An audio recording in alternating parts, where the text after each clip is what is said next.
maratil tai proyo koda chiel dweno marabich igana proyo koda kwa ikoni mathoth pausias nyakorom gajuan ten piny Kenya William Ruto podoramo ni paro mar meto marusuru nyaka kete tim kowacho ni makende eyo minyal berogo ochumi mathurka bende nyakorom gajuan piny wacho koro singo ng'iyo wechego motendre kod dinde mondo giluok dinde ging'ini to dinde mage manyalo bedo kaka yorego mag ketho ngima oganda wakiro ler mar magi ka bende ndatil kama ng'iyo ni wantiere kod kidienje ariyo mokwongo waikoni weche manyien eka bang'e kidienje mar ariyo George Batidhi biro kanyo gi wende ariyo kama oting'o Omulo Junior madhiwuoyo elo Kenya Kwanza kachiel gi Weche madhiwuoyo elo Azimio la Umoja One Kenya Alliance gidhi keto Kenya e ratil en twak mabiro mana bang' weche manyien to mokwongo magi thuond weche. Achich maduong' e mibadhi mar sukari mabandi ya Crispus Wethaka omaki kendo yangore ni sukari no oseusi moko kuom kuonde dak ma Nairobi. For the first time we have an intentional, coherent, credible plan for making sure that we organize our economy in such a manner that it is going to create jobs. Jatend piny Kenya William Ruto mako chung' motegno ni jo Kenya nyaka chul manusuru kaka yor konyo piny owacho tawo chenro mage. Tend County ma Homa Bay olando muoch mar tuo mar nyaldiema e gwenge mag Sindo ka ithuolo mar seche 24 mokalo jo chiko ne oyudi ni ogamo tuo no.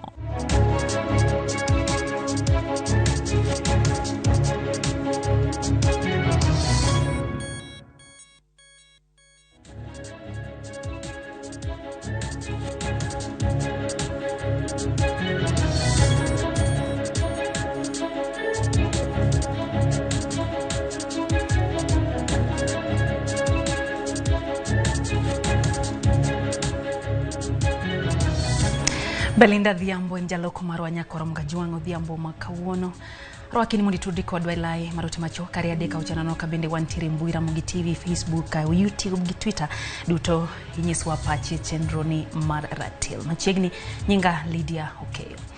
Jatend piny Kenya William Ruto mako chung' motegno ni paro mar meto marusuru budget manyien olose gi paro mar konyo ganda jo Kenya. Ruto ne wuoyo e skul sekondar mar Yawuoyi ma Isiolo kama noyuore nyasi madokero kamano manonywedo dinde makono. Bende oramo ni ng'eto mar 30% mar osach jotije mapachoka en paro maber mano mar konyo ganda mochan bedo kod ngima makare. Ne en nyasi madokero kamano manokelo kanyakla jotelo mopogore kaunti ma Isiolo kod mago mag piny owacho. Nyasi no noyure gi jatend piny Kenya William Ruto. Eromono jatend piny okwajo Kenya mondo miyo konye gero piny Kenya kendo miyo omenda mar timo kamano kokalo kuom chudo mar osuru kowacho ni paro manyien mar medo osuru en gino madhi konyo ganda jo Kenya. I want to tell the people of Kenya for the first time we have an intentional, coherent, credible plan for making sure that we organize our economy in such a manner that it is going to create jobs for the millions of our young people. Ewi ng'eto mar 10% mar osach jotije piny owacho, Ruto wacho ni ma en chenro maneno ni oganda jo Kenya ma onge kod nyalo obedo kod ute jot ka bende osingo kedo kod mibadhi masani ogo tache bad migao mar lowo. Kupitia kwa program ya housing tutapanga ajira 1,000,000 every year katika taifa letu la Kenya kwa mpango ya housing katika taifa letu, na ndio mimi nataka niwaulize hii budget tumetengeneza na makini sana because we must sort out the challenge of unemployment in Kenya once and for all, and we must have a credible, intentional, practical plan on how to deal with unemployment. I want the National Land Commission to listen to me very carefully. Kwa sababu pale kwa pale kwa National Land Commission imekuwa soko. Unalipa pesa kidogo, shamba ya shilingi 1,100 inakuwa 1,000,000. Mwingine anaenda pale kwa sababu hujatoa pesa, shamba yako ya 1,000,000 inawekwa shilingi 1,100. Tunaelewana? That must stop. And it's not going to go forward. Ruto singo chopo kare singo mag dongruok manomiyo ganda jo Isiolo e kinde yiero mokalo kama moko kuom jotelo maya e county no kotene Governor Abdi Guyo wacho ler neno pondo e kweth mar Azimio la Umoja One Kenya Alliance to chutho ne gisiro William Ruto e yiero mokalo. Na sisi hatuingii Kenya Kwanza, Mimi sijui Kenya kawazo nini, Your Excellency. Sisi kama watu wa hii region tutaingia chama inaitwa UDA. Na on Tuesday mimi naketi chini na wabunge tukubaliane na wao vile tutapanga mambo ya ICT hubs in every ward in Kenya. Ndio tupange vijana wetu na digital jobs. Ruto singo kedo kod oromo sebedo kwa gwenge ma Isiolo, mathiro pith mar cham kod jamne kabende osingo kedo gi yedhe mameroji county no. Mambo ya madawa ya kulevya tunaondoa katika taifa letu la Kenya. We cannot be a drunk nation. We must be a working nation. Drug and substance abuse hapa Isiolo is a bit worrisome. Iko si hali nzuri. Madawa ya kulevya imejaa hapa Isiolo, hasa hapa town, na imeanza kutembea mashinani. Na rais uliniagiza tuanze hii campaign. Tumeanza pale katika Central Kenya, bahali ilikuwa mbaya. We have succeeded to almost 70%. Jatend penyo singo doke county no bang dwe achiel Maria Wayanga moko kuom chenro mosingo ne oganda e county ma Isiolo. Kwa dhimbele nyakoro mga jwang riwruok makedo ne ratiro mag oganda, the National Integrity Alliance okwedo kang ma okaw ko jatend piny Kenya William Ruto mano mar walo gai mar jomin buche Nordin Haji kaka jatatije mar bado bila mang'uyo malingding kata NIS. E twak margi kod jofwambe bwa ma Nairobi gibuogo dhi nyim doho mar kiro oko Nordin Haji kako gai mar jomin buche poni okang magichano kaw odiochieng' makiny mano mar chwalo ng'ur margi e nyim kamiti mar od bura oka onyagulemo. We civil society organizations under the banner of the National Integrity Alliance, NIA, express our strong objection to the recent nomination by President William Ruto of Mr. Nordin Haji, the Director of Public Prosecutions, to head the National Intelligence Service because of Mr. Haji's compromised track record and failure to fulfill his constitutional obligations while serving as the DPP. Monday, 22nd May 2023, we will be filing a petition to the Public Service Commission for the removal of Mr. Nordin Haji as the Director of Public Prosecutions on the grounds of gross misconduct, incompetence, and non-compliance with Chapter 6 of the Constitution of Kenya 2010. We will submit a memorandum to the vetting committee at the National Assembly expressing the aforementioned concerns. Pinyo wacho makuchung' motegno ni apedha mar luoko sekta mar dinde mapacho ka kendo gwetho oko mago mayalo injili mawito jopiny nyaka dhi nyime. Jatend migawo mar arita kwe Kithure Kindiki wacho ni akwede moko mawuok kuom jokanyo ok nyal mono gi timo tich mar reso ngima jopiny kowuok e lwet jodolo matimbegi yore. Lazima tuweke sheria na kuhakikisha hakuna mtu atajificha katika dini takatifu, iwe ya Kikristo, iwe ya Kiislamu, kuua na kuumiza watu. And for the record, I want to say, the Church of Christ, Christianity, and all religions must support the government efforts to rein in on criminal elements and terrorists who are hiding in the church to kill people. And even if the church does not support us, we will go ahead as government. Kwa dhi mago mag thieth migawo mathieth e county ma Homa Bay oyango landruok mar tuo mar nyaldiema e county no karanyisi en sub county Masindo. Jatend migawo mathieth e county ma Homa Bay Roselyn Omolo oyango ni thuolo ma seche 24 mokalo ji 12 no pime gwenge mag Sindo e kind jogo ochiko kuomgi yudi kantiere kod tuono mar nyaldiema. Mabiro tok ripodi mamoko manyocha oseyudre motele gwenge Buora. Ka thieth Masindo yango ni ji 37 itimo negi thieth e kind jogo ji 18 wuok e gwenge mag Sindo, ji 12 wuok dhowath Mawadiang' ka ji 3 to wuok Nyagwethe. Gwenge mamoko kaka Kaloko, Nyamosi kod Mang'ang'a nitiere kod ng'ata achiel moro ka moro apisas mag thieth osemi milome kaka inyalo thiedh tuo mar nyaldiema ka kweth makedo gi midhiero mapoya bende koro osechwale gwenge. Jopiny bende koro jiw ni obed akicha kendo iketlere alworagi kaka yoreno ni nyaldiema ogeng'.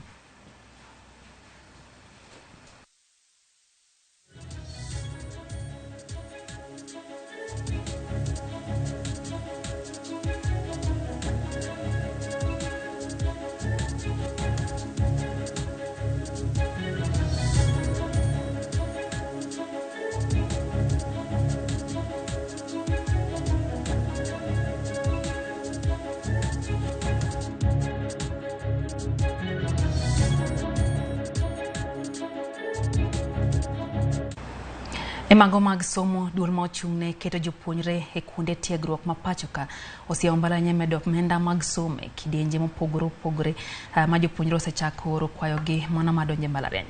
Jaratije mar duol motisi ni Kenya Universities and Colleges Central Placement Service KUCCPS okoni mbalariany go biro tiyo kod nengo magichwalo sani e jopuonjre ma higani nyaka chop gitiek higni mag 4. Judith Omondi nitiere kod mathoth. Jopuonjre duto 869,782 mane otimo penj mar klas 12 higa ma okalo ne ochako chenro mar ndiko kwayo kuonde tiegruok madegi her donjie juma ma okalo. Kaluwore kod duol ma ochung'ne keto jopuonjre kuonde tiegruok ma opogore opogore pacho kae KUCCPS, jopuonjre gi duto winjo yier kuonde tiegruok yare tije mag lwedo ma inyalo tim kod jogo mane oyudo grade mar D kod E nyaka mago mane oyudo grade mar C+ kadhi nyime ma winjo donji e mbalariany. Maromo jopuonjre 173,127 ni kod nyalo mar donjo e mbalariany. 213,392 nyalo timo tiegruok ma opogore opogore e diploma. Jogo manyalo timo certificate Roma 287,984 kama nyalo timo somo mag tije lwedo kaka gedo, tweng'o e kind mamoko to Roma 195,279. Jatatije mar KUCCPS Masiwa Home mane twaki e kinde tiegruok mar jofuambo e boma ma Naivasha ne okoni gichano tiyo kod yo maduol machiwo omenda mag somo ne jopuonjre mano mar HELB osebedo ka tiyo go yango jopuonjre maonge kod nyalo. Kae nyaka jaduong' gweng' kaachiel kod jadolo mag kanisa biro goyo sei maggi. And then we are now talking about the use of a means testing instrument, and that is why we have help here so that they can also demystify that. There are those who are saying, oh, you want to use that to favor people from a political side. That is not the case. Chudo mar japuonjre ka japuonjre biro luwore kod somo ma oyiero, gino magibiro ng'eyo bang' duoko mag KUCCPS. Ka oriw jopuonjre duto e okang' achiel, manyalo romo 59% mar omenda mar somo, ibiro kaw kod sir mar piny owacho, 34% hola mag HELB, ka jopuonjre to biro chulo 7%. When the president was making his speech, he said 45,000 students from the university will not pay a cent. 42,000 from the TVET will also not pay a cent. So we want to be able to follow some of these people and actually know that, see the actual impact of this. We are also talking about the elephant in the house, what is the fees? What, the actual question, what are students going to pay? When we talk of 7%, we want to be able to unpackage that today. Jatatije mar duol machwalo omenda ne mbalariany mano University Fund, okoni mbalariany mamoko nyicha osechako nyiso dwaro mar loko omenda mane gisechwalo, kendo miyo gisiem ka okoni gidhi keto e yor andika ni ok owinjo medo omenda go nyaka jopuonjre gi duto madhi chako somo dwe mar 9 tiek higni 4. Kata kamano, ginyalo loko omenda ne jopuonjre mabiro chako hikgi ma okuongo higa manyien. Judith Omondi, Ramogi TV. Kora mgajonga terinya ke county ma Kisumu kama jodak e alwora ma Ombaka Kakola koro golo ywak ewi pek mar yudo chenro mag thieth kaluwore gi digni mar osiptal ma Ombaka dispensary ma pok ochako tiyo. Midhiero no kikore gi mano mar oula ma bende sando gi kinde ka kinde. Jafwambo marwa James Okoth tere kod leno koya county ma Kisumu. Kakola Ombaka humbe lach ahinya to ne weche mag oula ma kinde ka kinde. Oula mawang'e okolo kudho. Komwomo to kata od thieth be omwomogo. Wach ma jogweng' koro hum nono ni dobed kit gedo to koso. Kalure ni cho to chalo manoger gi jagedo mong'eyo sigana mar oula. Oula koro seduono. Kata kamano, kar thieth ma Ombaka dispensary podolor. Kalure gi jogweng', kar thieth ma Ombaka dispensary ma bende gedo mare ne omuonyo omenda makore lach pok ne ochako tich. Weche mag thieth koro tek nikech akanya ka aero en 13 kilometers. To 13 kilometers gido wuok jatuo ka gi ndara marachni en tich matek nikech osiptal ma wan go kani to nyaka ne yawe gi Professor Nyang'nyong'o en pok otiyo. Wada wacho ni osiptal nungaro ka iri kendo waneno ka en building maber to gima konyo go koro en mani koro wawuoche en gima onyalo ng'iyo ni koro gernwa ot kanyo but gima nya konyo kaka joka Kolombaka to koro onge. Koro wasepenjore kaka wan joma CSPs matie ka Kolombaka ber no wadwaro kendo no kelnwa to koro matunda ne mondo waneno mana kokel dakteche wanyalo neno mana kokel yedhi koro nyaka sani gima kama pok otimore. Magi e moko kuom midhiero magi kale e kinde magi manyo kony motenore gi weche thieth. Kata sani nyithindo tuo, joma dongo tuo, osiptal kidhi onge yath. Pesa titiyo go transport siling 500 medwa golika nyaka Kadinda kata nyaka Bunde. Samoro ng'ato nigi tuo matek mondo miya kode koni michob kode Ahero kaw time kindara rach. To ka wan kode machiegni ka kowuok inyalo kada mating'e go kiti ichopo osiptal. Jogweng' koro oriwo gi kiawa kapo ni lek mar neno jochiw thieth e kar thieth no ne chop kare. Ma e kwayogi ni tend kaunti no. Sani ka dipo ni in gi iting'o miyo mapek idwa lawo da Ahero. Kanya ka Ahero en 10 km. Kitambo tundu kuno ohinyore. Ewa kwa serikal ka nyalore gilosnwa osiptani mondo ti. Kata obedo ni jopiny dwaro ni kar thieth ma Ombaka dispensary ochak tich, luoro pod nitie ni midhiero machielo to pod ritogi. Midhiero mar ohula ma kinde ka kinde kidek chungo kata rocho chenro mag thieth e osiptandni. Kalure gi chal mar gedo ma Ombaka dispensary, jopiny sieyo gedo mare kendo nyiso to ka gidwaro ni jogedo onuo gedo makamano ahinya to od thieth kaachiel gi mano mar kar dak mar jachiw thieth. Laktar Ojwang' Lucy en apisa majadito e migawo mar thieth. En ni nyaka placenta pit wager. Namba 2 en ni daktari nyaka wager ne chone. Kata kwa chako financial year ni ima en dwe mar 7. Kuom achiel kata 2 kuom jok mwabudhi ndikogo wadhi keto mondo chak thieth. Kata obedo ni kar thieth ma Ombaka dispensary to nose yangi higa achiel mokalo, osebidhore ni gedo mare karane pok orumo kendo biro chuno kaunti mondo oritiko omenda mabiro ka koro geno nitie ni bang' tieko chenro mar ndiko jochiw thieth madhi nyime gi e sechegi, kar thieth ma Ombaka dispensary biro chako tich. James Okoth, Ramogi TV.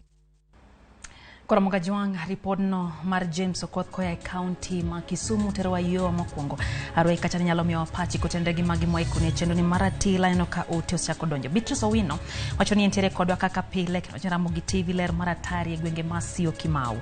John Oduori bende wacho ni entiere Nakuru. Ramogi TV ler Nakuru. Neno bende ka Babatur wacho ni chal ka gima punda koro wacho ni chal ni sirikal ose John Chuth.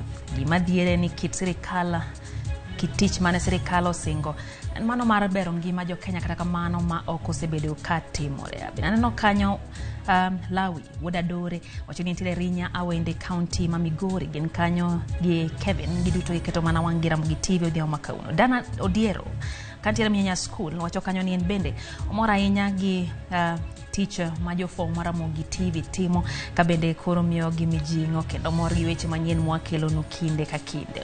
Ivan Soyuga Wasonga Kaya Kunge wacho ni en bende osemaki mos kano gin gi James Oduge Jamalunga kod John Ombewa giduto gintiere kodwa e chendo. Bende aneno Isaac Sala mano mar Kabondo Misambi wacho ni en bende ntiere chendo kodwa gin kanyo gi Bishop Joseph Otieno giduto gintiere kodwa e chenro gi Brenda Orua gi puoyo weche manyien mag ratil. Ramogi Juang wayo matin med miyo apachi ari adek auchiel nono ka bende wantiere YouTube kacha live inyalo ng'iyo kendo bende kuono ni onge machiegni gi wang' jowi mari nyalo ng'iye e YouTube kanya achiel kachiel bende miyo apachi wayo matin kwa duogo wantiere kod mathoth e chenro mar ratil med kete mana kae Ramogi TV.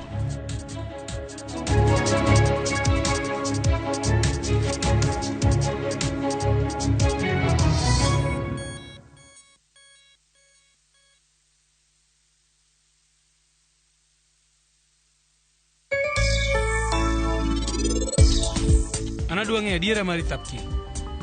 Emomiyo analuongo ng'atni kae. Kuro gimoro amora mana bro penji sani. Adwa ni duoka. Samarin ng'ama ber ahinya. Emomiyo an ok anyal weyo hera man godo kuomi. In tim gimoro amora midwaro. To in ok ibi ng'eyo gimoro amora mantie kuom Lovely. Awinjo kiwacho ni ndwa dhi nyiso mama mondo utim arus kendo. Dial star 334 hash to enjoy 1 GB at 50 Kenya shillings for 24 hours.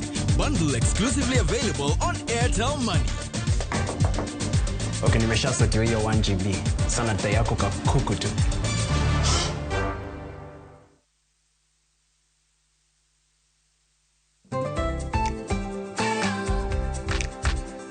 Ng'ama miyo ong'eyo ber mar tim makare kaka math mokinyi manigi ndhadhu kendo milimili kod blue band pile ka pile opong'e gi omega 3 kod omega 6 gi teko madwarore.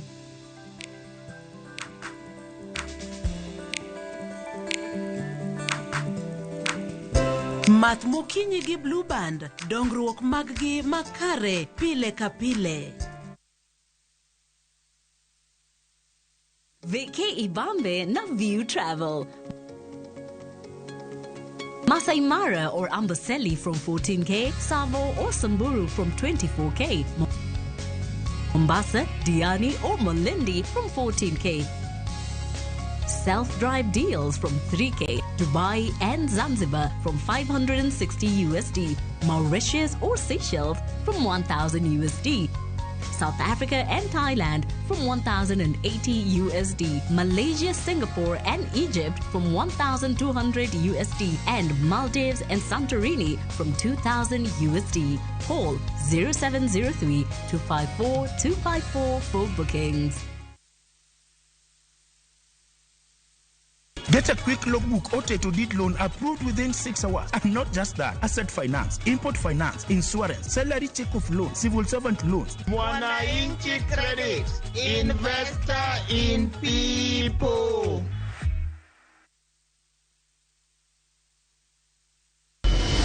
Could have been done with your part of the bargain. I cannot. You bail out now. You get nothing. Follow the story of Yokubu who blackmails his neighbor. No one is too poor to have something to give. What are you talking about? Wait, please. In addition to everything else, he commits a sexual assault against Stella. I know you've been sleeping with my son. He did it. Who did what? He told me he was going to kill me if I told anyone. What are you doing in my house? We are pregnant. How sure are you the baby is even yours? Now Stella is pregnant and a lot more truth is about to come out. There's this secret. Story, not to suspense. We have another brother. View Sasa brings you an exclusive series, Dreadful Twist.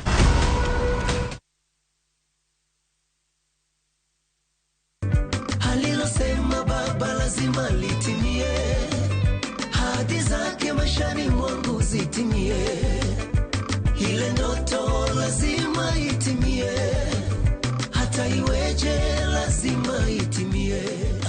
Naitwa Komando wa Yesu. Kupata wimbo wa salama kama sikiza tuni yako, bonyeza *860 *289 hash. Kumbuka, sikiza na Citizen ni nyumbani kwa wasanii wote. Mungu awabariki sana.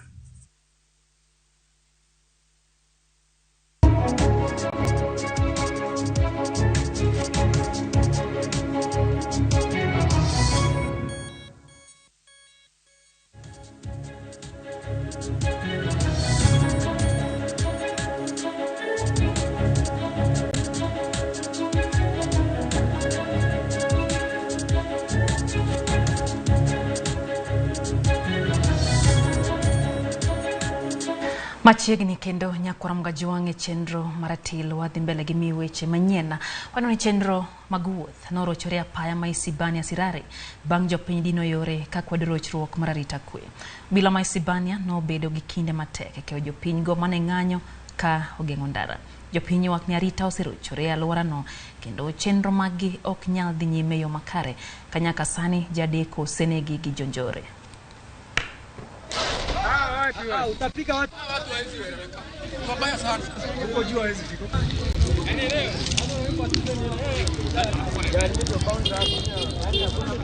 Si mara ya kwanza mambo hayo kufanyika sehemu hino. Sehemu ya Hispania kumekuwa kila siku watu wanapigwa. Juzi kukapigwa mtu akanyang'anywa pesa karibu 500,000 huko. Wakakata mkono. Jana mchana kwenye saa 12 watu hawajafunga maduka, majambazi wamekuja wampiga watu. Lakini baada ya kupiga watu, kawaida tegemezi ni kwamba polisi watakuja wasaidie. Hawakutukolezea. Watu wetu wamekasirika, wamekuja kwa barabara. Kitu kama hii ilifanyika saa 12 kuelekea saa 1. Askari walikuja 20 minutes later. Tayari mtu ameshaumia na wale wametoroka. Na walikuwa wanatembea kwa mguu. Tulikuwa tunawaona kabisa raia. Tumekuwa na bwana DCC ya Kuria West ambaye Mr. Mwiti tumekuwa naye hapa, na huyu ni CCIO Mr. Letangi, tukiongea na viongozi mambo ya insecurity ya Hispania. Tunatarajia kuwa na mkutano kesho ambaye tunataka kuita wenzetu kutoka Tanzania waweze kutusaidia kwa hii uhalifu ya hapa Hispania, kwa sababu hao watu wakati baada ya kufanya hiyo uhalifu walikimbizwa na askari na wakaweza kucross wakaenda nchi ya jirani.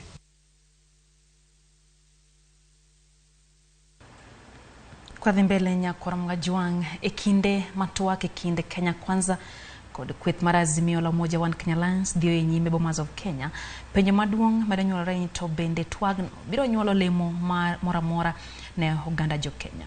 Twak manyaka sani osekelo liet mathoth ka komiti mano chalo ma onge teko mag ng'ado wach kendgi wuon kopogore gi penjo jodito magi. Walter Nyambaga leronwa wuoth mar twagne kaka nochakore kod mago mopondo mane twagno.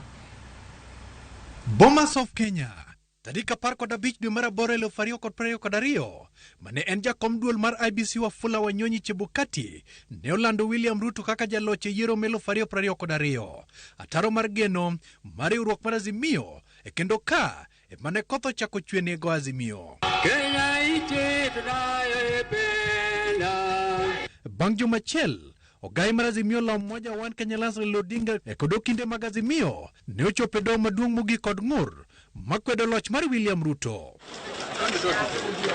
Tarik 6 dwe mar 9 2022 nyingile mar Azimio ne osim bang' do kiro oko ng'ur margi kendo podho loch mar William Ruto. Kindego pogruok ne medo yarore matut e kind jo Kenya. Kata kamano William Ruto ne ocho chamo mume lap mar tuke makasarani katenda Azimio to ne okunjo pache. Bang' Odinga ne owuok e pinje ma oko kendo choma lap mar Kamkunji kama ne olando ne jo era mage ni oko yango William Ruto kaka jatend piny ka mane ng'anyo chakore godo. Ng'anyo wi pek mar ngima rochruok mar yiero ka Odinga ne dwaro ni mondo yawne mbui kata sava mane okonene kod dwoko manyiso ni ne oyombe yiero maduong'. Azimio ne oluongo ng'anyo mokwongo kama oganda ne ochopo kendo wach mane okelo rakruok kindgi kod obila.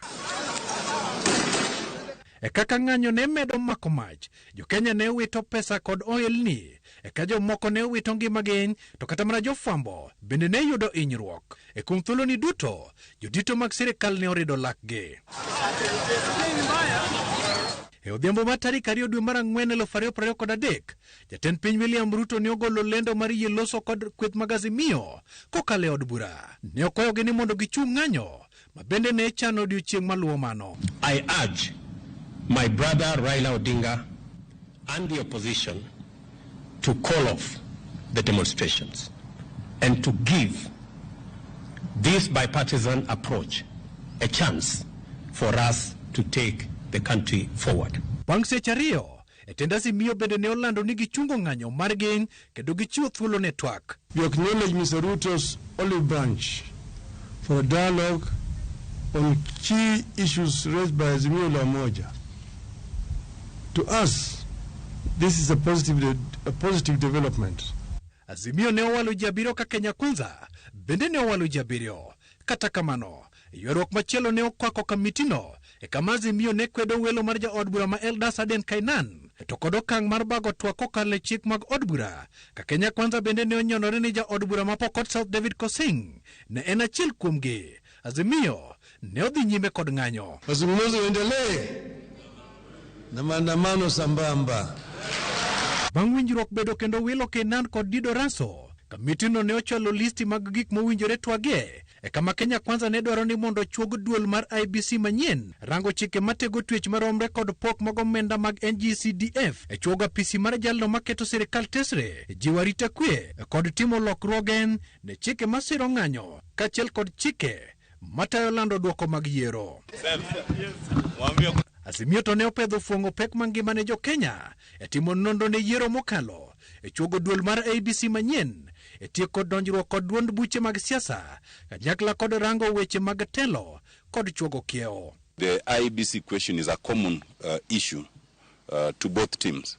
We have discussed and we have agreed that it's one of utmost importance and we'll prioritize it. Kamitino gisani ni kod midhiero madongo kod matindo kathoth jo Kenya neno ni onge gino maduong' matwagno dhi kelo negi. Waso morie kukum jolony Kamukil Willis Otieno leronwa kabende nitiere olemo manyalo wuok ewi twak mar Azimio kod Kenya Kwanza. Koro kaponi obet ni ji owinjore bipartisan ni jo siasa oloso margi to japiny to ngima omedo bet mare matek, dibet wach matek kabisa.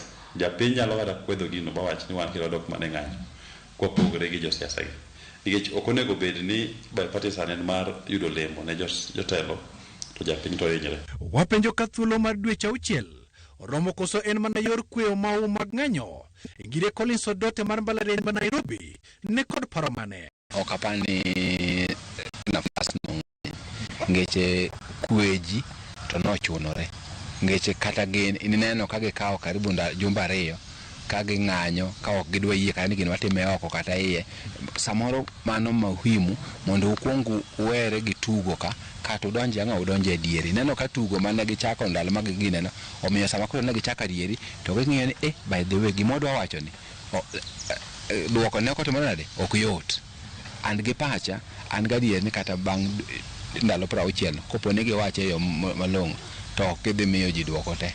Kata kamano midhiero mar omenda osenene Kamitino kendo kata kar bago rombe ma Bomas of Kenya seche moko ni kod penjo kuom ng'atno magibandho omenda mag romo. We will seek from Parliament support in terms of finances and facilitation. We can seek assistance from well-wisher. The condition only is that you do not give us any contribution with conditions or you tell us which direction to go. Wapenjo kapo nono sirikal nyalo keto omenda ne twagno. Onego bed ni od bura ema miyogi budget kendo ema miyogi pesa. Mara kapo ni nitie ng'ata madwaro konyo chenro ni onego ter pesa neno ko ng'ado go bura od bura odhi go de bunge koro bunge ma fund kimi. Tabu sane ma koro nitiere en ni kigolo pesa mar sirikal tidhi nyisi ni dok ang'o idoke BBI. Makoro sirikal boko golo pesa. Kok igolo pesa mar sirikal to joma ni iye jok mane BBI berne gi jok mane BBI rachne sani koro gin agula achiel. Yaya wachako gini to pesa to timanade waonge godo. To seche moko kamiti mar 14 nenore ka jomoko yulo ne burano kendo ok chopie. Konchiel chuny gi onge wachne. Jo konchiel to jiwacho ni samoro wateme wawinje ka ji nyalo winjore ka ji nyalo wuoyo. Kata kirango jok ma jo Kenya Kwanza okelo ok gin jok minya wacho ni gin thuondi makorgi kocha. Iyudo ka gin gi wajumbe ma ekano yiero mokwongo joma dem siasa to korka Azimio ne gikelo thuondi magi jok minya wacho ni jomotegno. Gin tije mage matend kweth manok kod mathoth e od bura timo ne kamiti mar twak. Kichojo jogi wach ni jogi winjre oko mar bunge to nyaka gitere chik moro e od bura mondo ong'adi. Poni twak ochopo kod paro moro mar dhi ombulu mar paro ginang'o manyalo timore.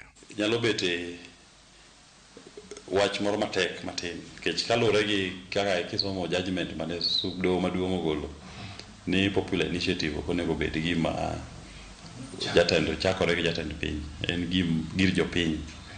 Kaponi obedo kamano tiboyudo ni ng'ato nyalo penjore to kendo mukelo ni to ken gimo nego bed ni unu nyalo kelo mae gimo nego bed ni en mar japiny. Unu nyalo mana kelo loko chik kiluwo gi tieng' mokwongo mar parliamentary initiative. Kamitino wuon bende ywak ni lwetege ogora tege ne ng'ado weche moko matek. These are not our issues. These are not issues of anyone. We have to consult from time to time so that each side of the coalition is able to take an agreed position. We don't take them by surprise, or we do not agree sometimes in excess of a mandate. In fact, Gikipenja won't and Ruto Giraila Wuyo, Emanok Giro Mwangiwan, Gitio Managijogi, Mundo Wu, or Kenya Wacho Kimora Mora, Mupogore Kimajo, Tendi Godwar. Koromio Karagi Benyakangi Dogman and Chin, Gipen Jok and ito, Yanana. In Pari and Nikaponio Tiende or the Wacho Gimoro. To bende jopiny kod geno e twak makamano. Sama ng'anyo timore, kiweyo kata lal mar ngima, ji ma hinyore gin jo Kenya te. Nikech chieng' ma ng'anyo timore, to tim ang'owa, ok wayud pesa mokalo. To an kwayo na en ni jowa ma ni bipartisan, jo Kenya Kwanza gi jo Azimio, onene gima gitimo ok en tugo, gitimo gik mabiro konyo ji. Kage chako wuoye wach mar cost of living. Mane gima dhi pogo jogi kata wi mesa kae. Kech jakom osewacho ni en ose reject proposals mane Ker Ruto kelo mar medo osuru. Jakom wacho ni mano gima ok timre. To mane gima japiny bende wacho ni gin wach mar medo osuru ni ok gidwar. Japiny koro dwaro rango ni to wachwa ni. Jakom bro yie ni Ruto kose Ruto bro winjo wach jakom. To mano ema bo amua kabe jopiny bro yie gi wach bipartisan kata bro tamre. Walter Nyambaga, Ramogi TV.